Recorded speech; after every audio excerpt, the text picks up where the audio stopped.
Good evening, one and all, and welcome to Cheese Day evening. Go on then, guys, off you go. Right, just come downstairs. I've just got my selfie stick out of the front room. Here we go. My boys are just behind me, look. They're going to go up the garden now. The usual routine. Come on then, Soot, you can come up the garden as well. Soot's not convinced. Can you see him sat in there waiting? Come on, Soot. Sooty. Here he comes. Here comes Sooty. Right, let's get that back door open. Get my boys up the garden. Now I can sort my apple pies out, guys. Right, there you go. Right. Hang on. Oh, it's raining again, guys. Make it quick, don't be out there too long. Just spitty, that's all it is. I can just sit on the window, little spits on the window. It's been a bit of a changeable day today. Sort of 1 minute the sun's out and it's a beautiful day, the next minute froze it down. 5 minutes later, sun comes out and it's drying up again. It's been one of those funny old days today. So, but it's been a good day. Wednesday, sorry, cheese day. All done and dusted. Yes. Right, put this over here so I can get to the cupboard to get my dish out. You can see the back door from there. Let me know who comes in first, please. What are the odds? Who do you think? Yay! Hello, followed by Sooty. Good boys. Right. Good boys.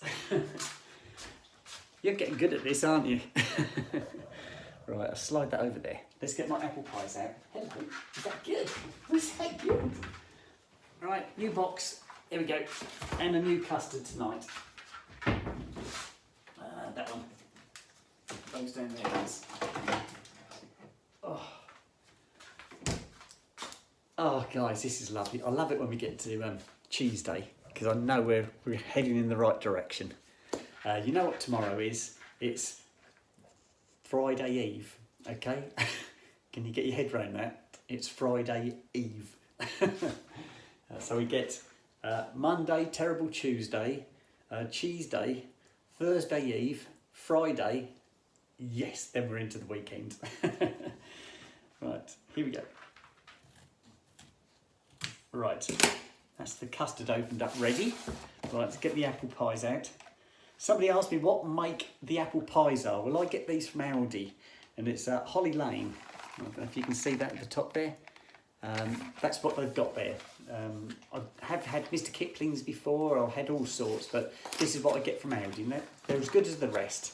In fact, there's a little bit more pastry on the edges, and the dogs like the pastry, so that's probably a good one for the dogs. Isn't it, guys? They're not answering me, they're just drooling. Right, here we go. First one coming out. Lovely. I was thinking, now I've varied my route going backwards and forwards to work this week because the traffic was really bad the first 2 days. So I've varied my route a little bit. And I've been going through Newmarket. Now Newmarket is where I was born. And so I know Newmarket reasonably well. I wouldn't say brilliantly well, but reasonably well. I can find my way around Newmarket.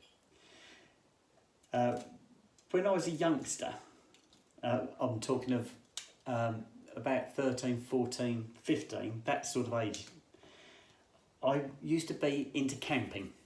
There was a group of 4 of us, all school friends who were well into camping, and we used to go camping at the weekends. We'd get rucksacks, 2-man tents, all our cooking gear, and we'd go camping. And we'd go walking all over the place. We'd walk to, there's a place called Mersey Island, near Colchester. We walked from where I lived at the time, and I lived with my parents at the time in Sudbury. And we used to walk from Sudbury all the way to Colchester, then the other side of Colchester to Mersey Island. And then we went from Mersey Island across to Howstead and Castle Hedingham, and we stayed there as well. Then we walked back again, sort of things we'd do at the weekend. So we had little weekend sort of camping trips. And driving through Newmarket now, I come to a set of traffic lights. When I sit at this set of traffic lights in the morning, there's it's an Indian restaurant now, but when I was a child and I lived in Newmarket, it used to be a place called The Scotch. It was like a little bread shop, patisserie at the front, and you walked into the shop, and then you used to go across to the right-hand corner of the shop, the far right-hand corner, and there was a doorway. Didn't look anything spectacular, but you used to go through this doorway and it took you into a big cafeteria, big room. And I can remember there being one of these huge inglenook fireplaces, massive fireplace, big room, massively tall ceilings. And we used to sit in there, and my mum would meet up with her friends, and she would do a shopping trip. We'd always end up there, all having a. My mum would have a cup of coffee, we'd have a drink. As we were only young children at the time, we'd have a drink and something to eat. And while I sat at the traffic lights beside this restaurant, there's a big hall across the road at the traffic lights. I think it's George VII Memorial Hall or something like that. Well, behind that is a park. Now, when I was in my camping days, me and my friends from my school decided we'd have a week's holiday, camping holiday. And so I suggested the village that I used to live in, which was a village called Isleham, the other side of Newmarket, about 7 miles away from Newmarket. And they were all up for that. They thought that was great. So we got a lift. One of the boys' parents gave us a lift to Isleham. She had a trailer, her car in a trailer, and we put all the camping gear in the trailer. And then we got a lift to Isleham, and then we spent a week in Isleham camping down by the river in Isleham. So if there's anybody here from Isleham who knows what I'm talking about, there is a river down there, and we camped down there. And then the last day they had a bit of a booze up. Now we were still school children, we were all very young, and because I'd lived in the village all these years before this, as a child, my dad used to send me to the off licence to get him beer. He'd like a beer in the evening, so he used to give me the money, and I'd go down the pub. The pub was the off licence then. Used to go down the pub, and there was like a little serving counter. I used to go there, tap on the little door, and the bloke would open the door, and I'd say, "Can I have a couple of bottles of pale ale, please?" And he'd give me the bottles, and I'd give him the money, and off I'd go, take them back to my dad. And they knew me, and I was there regular as clockwork, getting these beers from my dad. Well, I said this to these boys, schoolboys I was with. I said, "Oh, you can buy alcohol." They said, "No, you can't." I said, "Yes, you can." I said, "They sell it to you." And they didn't believe me. Anyway, we went to this village. And so they decided they'd put it to the test. So we went to the local co-op store. This is in the 1970s. Okay. And so they go in there and they picked up a pack of lagers, tinnies. And they went to the counter, paid for it, and came out. They couldn't believe that they managed to go in a shop and buy tins of lager. They thought that was fantastic. So as the week progressed, every day they'd go and buy another pack of lager. They didn't drink it, they just bought a pack of lager. And by the end of the week, we'd got a mountain of packs of lager. Now, I'm not a lager drinker, I'm a shandy man. Oh, I was a shandy man, I'm a shandy girl now. So I did join in to a point. I bought a bottle of lemonade and I had some lager shandies with them, but I only probably had maybe 2 or 3 tins, and they sat there. There was 4 of us in all sat round the campfire the last night, and they were drinking these tinnies. Well, I had a good night's sleep. The others weren't. They were up all night being sick. They didn't drink all the beer. Then the following day, the same mother who dropped us all off there turned up again with the trailer, and she took all our surplus equipment, be it we had a big heavy canvas tent, so she took that. She took all the tins of lager that didn't get drunk, and one of the other boys got a lift as well because he didn't want to walk back with us, but 3 of us decided we were going to walk back from Isleham to Sudbury, which was 33 miles. And so we set off. The car disappeared with the trailer and all the equipment we couldn't carry, and the one who didn't want to come back with us. They all set off, and we started the walk back. So we walked back as far as Newmarket. Now, when we got to Newmarket, like I said, there was a park in Newmarket, and we ended up in this park having our dinner in the park. I can't remember what we had, but I can remember sat on the grass in the park having something to eat. We had all our backpacks with our 2-man tents. We had 1 2-man tent. There was 3 of us, and we ended up. We did all get into it. Had our sleeping bags. We had some cooking equipment, our water bottles, things like that. But we stopped in the park, and we had our dinner there. Then we carried on walking back to Sudbury. So it was another 27 miles to go from there. We didn't make it in that one day because we'd had too long a stop in Newmarket. But we did well. We got to probably about 8 miles away from Sudbury, and it was pitch black. We had to stop, pitch the tent and sleep the night. We carried on back the next day to Sudbury. But that just, as soon as I pulled up at those traffic lights this morning and sat there staring at this hall dead across the road from me, I'm thinking, oh my goodness, yeah, I can just remember it's all coming out from there's like an alleyway beside it, which you come out from the park down the side of this big hall, and then we crossed the road where I was sat at the traffic lights and walked all the way back. Yeah, and all those memories flooded back all those years ago of what we did. It was fantastic. As like I said, we were probably, that would have been maybe 14, so that would have been about 1974, I think. So still school children, but yeah, well into it, really good, really enjoyed it. They did plan another trip after that, which was they wanted to walk the Pennine Way, and they'd have been 15 then. I couldn't afford it. I was doing a newspaper round. I think I was earning £4 a week, and they said it was going to cost about £100 to do it, and I thought, I just couldn't do it. There's no way I could save up that sort of money. So I didn't go on that one, and I'm pleased I didn't, because they failed. I think they got about halfway, and then they had to phone up the same boy's mum who came and picked our equipment up in Isleham. She had to go all the way up to Yorkshire to pick them up to bring them back again, because they all ran out of money. And I think she'd already sent them some extra money up as well. They still ran out of money, so wow, I'm pleased I didn't go on that one.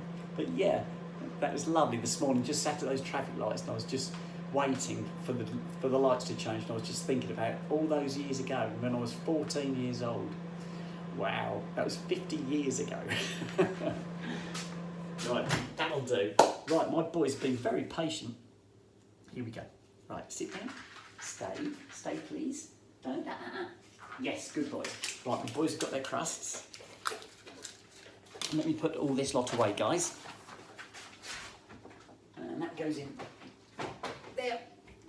Shut that away. Ooh, that's that one. Put my custard away, guys.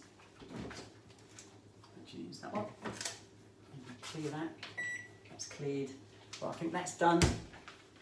Put that up there. That can go in the rubbish bin. Right, just got to get a spoon, guys, which is up this end. Cheers there. Right, I have been back through all my messages. I went back about 14 hours, so I did better tonight than I did the previous night. So there's one shout out which I've written down. So same rule applies again tonight. If you would like a shout out, just let me know. Let me know before 10 o'clock, and she'll see what I can do for you guys. Right, I did lock the back door, didn't I? Yeah, back door's locked. Lights out. Oh, here we go. Let's go in that front room. I shut the door again in the front room. I've got that candle going again. That one, that's it. Let me turn that one off as well. There you go. And that did smell. When I opened the door, I could smell it again. It was really quite strong. I think it's only because I had the door pulled shut to like that. It filled the room up with scent, and it was quite good. So I could smell it. Oh, there we go. Oh, I feel cold now. Right, let me slide this across. There you go. Slippers off, you know, the usual routine. Feet are coming up. And here we go. Up. Right. That's better, guys. Right, I had somebody message. I think I read that one this morning, or dinner time, I think I read that one. Somebody saying, oh, it's the same old thing, day after day. You're into a bit of a routine and it's boring. And I thought, well, and I messaged them back. I said, well, life is like that. I said, it's just a day-to-day account of what I do. You know, it's nothing super special happening every day. And they said, yeah, they found it was boring and monotonous. And I thought, well, and other people said, well, no, this is what we enjoy. We enjoy this. Hiya, guys, that Snoop's just come in. So yeah, I don't know whether they are still a subscriber or not, but I'm not too fussed. We did hit 5.4 thousand, guys. But when I came home, I had a look again, and we dropped down one. We're about 5.9 sorry, 5.39 or something like that. We just dropped down again. So yeah, we'll have a look later. I'm not too fussed. It's lovely. It's fantastic having you all aboard. Beautiful messages. I've had some lovely messages from you guys, and thank you very much for that. Still looking forward to this greet and meet that we've got planned up in Glasgow area, sorry, Inverkip, and obviously Birmingham still. I've got to have a word with Amelia. I'm going to send a message to Amelia, see if I can get in contact with her and have a chat with her. So yeah, plans are afoot. So yeah, I'm really enjoying myself at the moment. Nothing super special happened at work today. The service manager, the assistant service manager has always been calling me April. She's good. She's really good. You can see her thinking before she speaks to me. And the actual service manager now has got his head round it now. And he's started to call me April, which is lovely. It's really nice. I think as time goes on, more and more people will just cotton on to it and address me correctly. And I'm not fussed. I'm not fussed if they make a mistake or not. But yes, it's lovely for some people to be starting to use it on a regular basis. That's what I want. Yeah, it's really nice. Right, guys, I've got to sign out because I forgot to eat my apple pies, and I'm going to go back onto my phone and check for any more messages. I have got my son arranged for his MOT pre-check this coming Sunday. That's all set as long as the weather holds. If the weather's not good, then obviously I did say when weather dependent, and he agreed with that. But it was going to be Saturday, but he told me he'd rather it was on Sunday now. So Sunday it is. So yeah, so I'm going to have my son this coming Sunday, and I've got a walk with my sisters the following Sunday. So that works out really well. So I think that's it at the moment. So I'm going to sign out, and I shall have a chat with you guys later on. Right, bye.